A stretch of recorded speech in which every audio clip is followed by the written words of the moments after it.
शब्बीर ने फैसलाबाद में एक ऐसी शादीशुदा औरत को देखा है जिसने दुबई में अपना ब्यूटी पार्लर खोल रखा था और अक्सर बैरून मुल्क जाया करती थी। 6 साल शादीशुदा जिंदगी में अपने शौहर से उसकी नहीं बन सकी और दोनों के दरमियान लड़ाई झगड़ा मामूल की बात थी।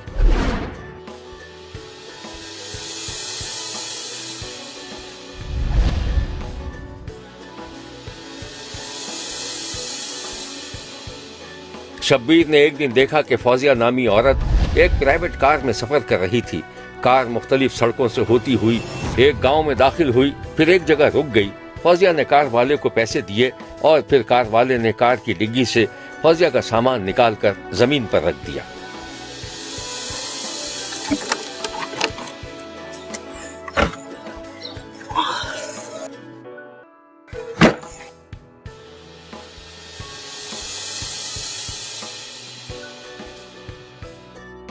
इधर देख लें कोई सामान वगैरह अगर रह गया तो आपका। नहीं नहीं, thank you so much, thank you. ले जाएंगे आप? बस बस। सुनो बेटा, इधर आओ। आप गुड्डू हो ना? फौजिया सामान उठा ही रही थी कि महल्ले के 2-3 बच्चे भी वहाँ जमा हो गए। बस जरा घर तक चल लो। Thank you. आजो। बच्चे सामान लेके घर में पहुँचे तो फौजिया का शौहर मौजूद था। अरे आया भाई, कौन है? हेलो गुड्डू बेटा, आप जाओ। Thank you. तुम इस वक्त? अरे तुम तो कल रात की फ्लाइट है। हाँ, लेकिन टाइम चेंज हो गया था फ्लाइट का। ओहो, तुम मुझे बताती, मैं सामान लेने आता तो वजन उठा के आई हो। बच्चा गली का मिल गया था, वही छोड़ कर गया। अच्छा, मुझे इधर लाओ। तुम तो थक गई होगी काफी। हाँ, थक तो बहुत गई हूँ। घर में इतना सन्नाटा क्यों है? अब्दुल राफे का है? अरे कहीं बाहर खेल रहा होगा। कहीं बाहर खेल रहा होगा? आप ख्याल रखा करें ना उसका। अरे रखता हूँ। अरे क्यों नहीं रखता हूँ भाई।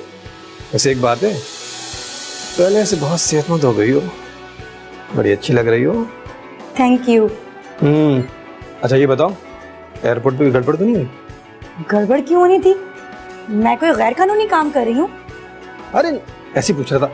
अच्छा तुम आराम करो, मैं तुम्हारे लिए होटल से खाना लेके आता हूँ। चलो आ जल्दी। हाँ जल्दी जाओ। और अब्दुल राफे को भी देखें कहाँ है, पता नहीं कहाँ मेरा बच्चा होता है। शौहर घर से बाहर निकला तो गांव का एक बुजुर्ग उसे टकरा गया। अबे शाहिद, बड़ा खुश नजर आ रहा भाई तू। है क्या जोरू आ गई क्या? हाँ चाचा, आज ही तो आई है। अरे वाह भाई, तेरे तो मजे आ गए। जैसे कमाओ बीवी जो मिल गई है तुझे। ये क्या बात कर दी? वो चाचा मैं नहीं कमाता क्या? अरे बस रहने दे, तुझे तो जोरू बदलने से ही फुर्सत नहीं है। तीसरी है ना ये? हाँ तो क्या करूँ? तो भाई दूसरी करूँ तीसरी करूँ, तुम्हें क्या फर्क पड़ता है? बात सुनो चाचा, तुम्हें कोई काम धंधा नहीं है, बस दूसरों के टों में लगे रहते हो। तो इसमें धड़कने की कौन सी बात है? जो बात सच है मैं वही तो कह रहा हूँ।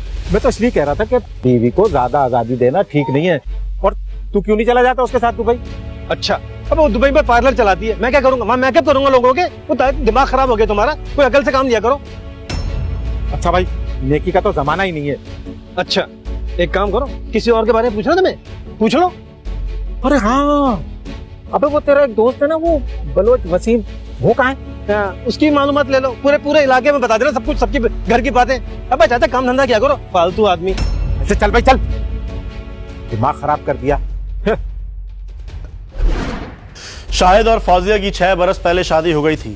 फौजिया का शौहर फौत हो चुका था और शाहिद अपनी 2 बीवियों को छोड़ चुका था।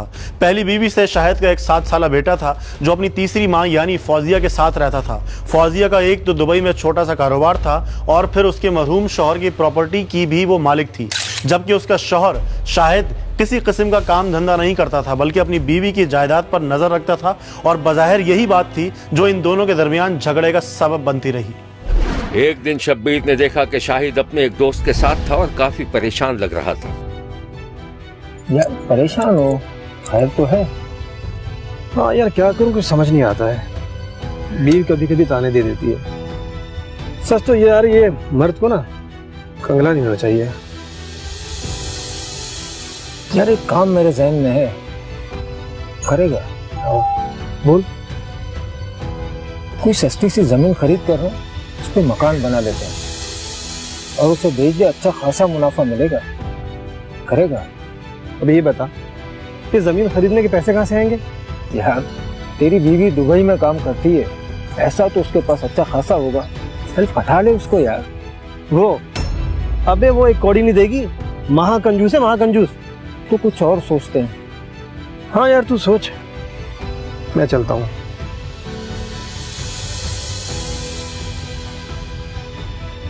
शाहिद ढके छुपे लफ्जों में अपनी बीवी से कारोबार के लिए रकम मांगने का मुतालबा कर चुका था, लेकिन बीवी राजी नहीं थी। अब शाहिद ने अपनी बीवी को मुबैना ब्लैकमेल करने का शर्मनाक मंसूबा बना लिया। एक दिन शब्बीर ने देखा कि शाहिद अपनी बीवी से किसी बहस में उलझा हुआ था। वो खामोशी से उसकी बात सुनी अनसुनी कर रही थी। सुनो, मैं कुछ कह रहा हूँ, मुझे जवाब दो, हाँ या ना। देखो मियाँ, तुम्हें जो करना है करो, लेकिन अपने जोरे बाजुओं पर। मेरे पास ये थोड़ी बहुत जमा पूंजी है ना, इस पे नजर रखना छोड़ दो। कीड़े पड़ जाएंगे, अरे दीमक लग जाएगी इसको। ये तुम्हारी जो जमा पूंजी है। तो पड़ जाने दो ना, छोड़ दो। तुम्हें इससे क्या, तुम्हारी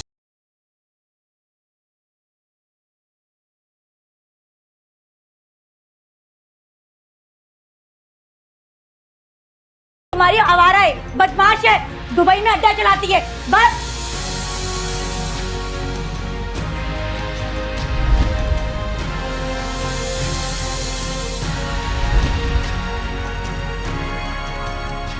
इस वाकये के बाद फौजिया अपने शौहर से खफा होकर अपनी मां के पास चली गई, लेकिन कुछ दिनों बाद शौहर उससे माफी मांगकर उसे वापस ले आया। लेकिन अब फौजिया का शौहर एक और घटिया चाल चलने का मंसूबा बना रहा था।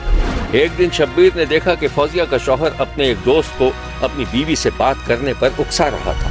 अरे बाप रे, मोबाइल कितना? क्यों भाई? अबे दे तो यार। काम कर, मेरी बीवी से बात कर। अरे पागल तो नहीं हो गया? अरे पागल नहीं हो गया हूँ, मैं उसको आजमाना चाहता हूँ। सच बताऊँ यार, मैंने फैसला कर लिया उसे जान छुड़ाने का। देख, ये है मेरी बीवी का नंबर, इससे बात कर। और हाँ, बात करते जब ना रिकॉर्डिंग का बटन दबा देना। ये ले, बल्कि छोड़ मैं दे रहा हूँ, छोड़। फौजिया के शौहर ने दोस्त के फोन से बीवी को फोन मिलाया और अपने दोस्त को बात करने के लिए कहा। हेलो हेलो जी, फौजिया बात कर रहे हैं? जी, आप कौन? जी, आपका नंबर मुझे मिला था। दरअसल मेरी एक दुबई में छोटी सी कॉस्मेटिक की दुकान है।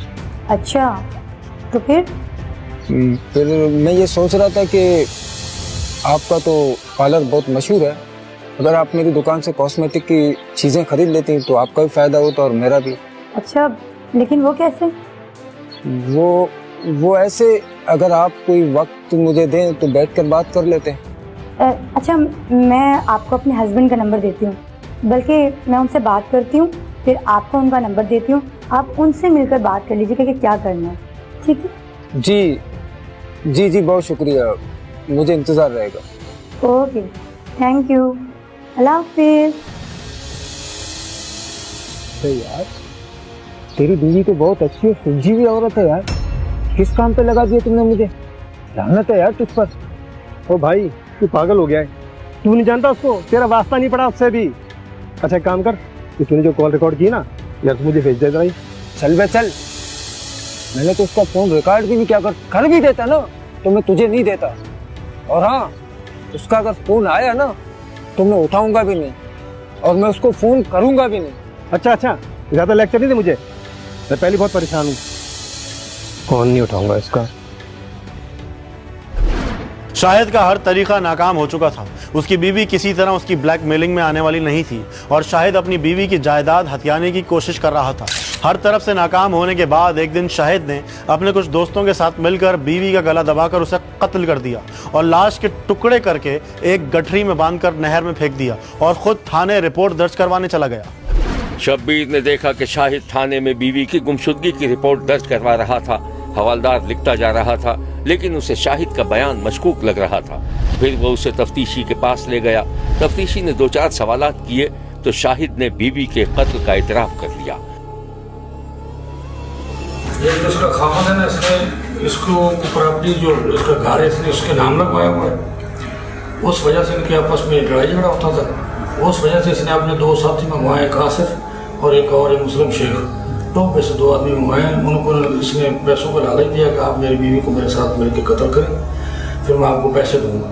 तो उन्होंने इस वजह से इसको इधर से घर से लेके चले गए हैं। जो गाँव के साथ एक सेम नहर चलती वहाँ पे, जिसमें मिलों का पानी आता है गंदा केमिकल वाला, वहाँ पे ये ले गए। उधर उन्होंने इसको गला दबा के उसको मारा है, फिर उसको कुल्हाड़ी और टोकों से काट के टुकड़े करके और बांध के सेम नहर में फेंक दिया। ये तीनों ने इंकशाफ कर लिया है कि हमने ये मारा है और इंटरोगेशन जारी है। इंशाल्लाह इनको कफे की दात पहुँचाएंगे।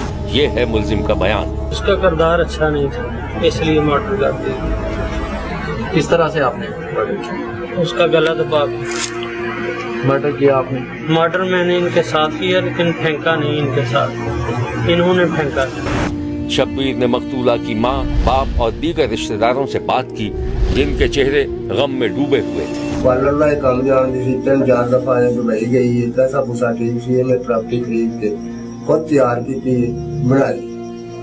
इन्हें इस लालच की बना बेटी मेरे कत्ल करता है, ते सोचा कि मैं अपनी आशा अज़म कर जाऊंगा। किसी बंदे को मेरे को अलावा मौजूदगी पिंड की पूछना इस बंदे का किरदार की नौकर आके दिता, वो पट्टे पाँदी सी, वो तर सब कुछ वो कुर्बानी सी।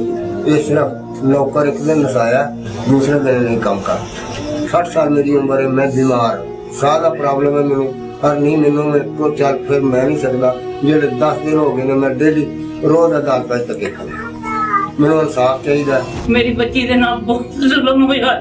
मेरी बच्ची जेहड़ी सी बेगुनाह, ओदे पहले आदमी दी सारी जायदाद सी इस खंजीर दा इस पिंड विचों हर घर दे विचों जाके पुछ सकदे। इन्हें अपने वालद दे मरे दे अंगूठे लवा के 2 किलो जमीन इन्हें वो भी खा गया। अपने भरावां दी जायदाद ते खा गया। ओदे भरावां ने सानू दस्सिया, सानू कोई पता नहीं सी ये बंदा किंज दा जालिम सानू मिल गया।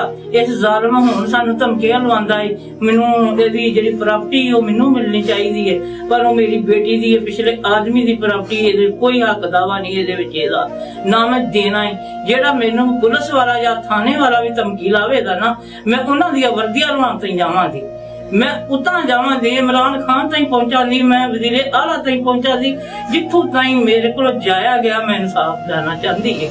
इतनी बेदर्दी को उसको कत्ल किया है ना, उसका वो अंदाजा ही नहीं है। तस्वीरें भी अपलोड हुई हैं हर जगह पे, मीडिया सोशल मीडिया पे वो अपलोड हुई हैं तस्वीरें, पर हमें कोई इंसाफ सर नहीं मिल रहा। सर एक तो मैं इन्हां दी बेटी नाल सर बिल्कुल ज्यादती हुई है।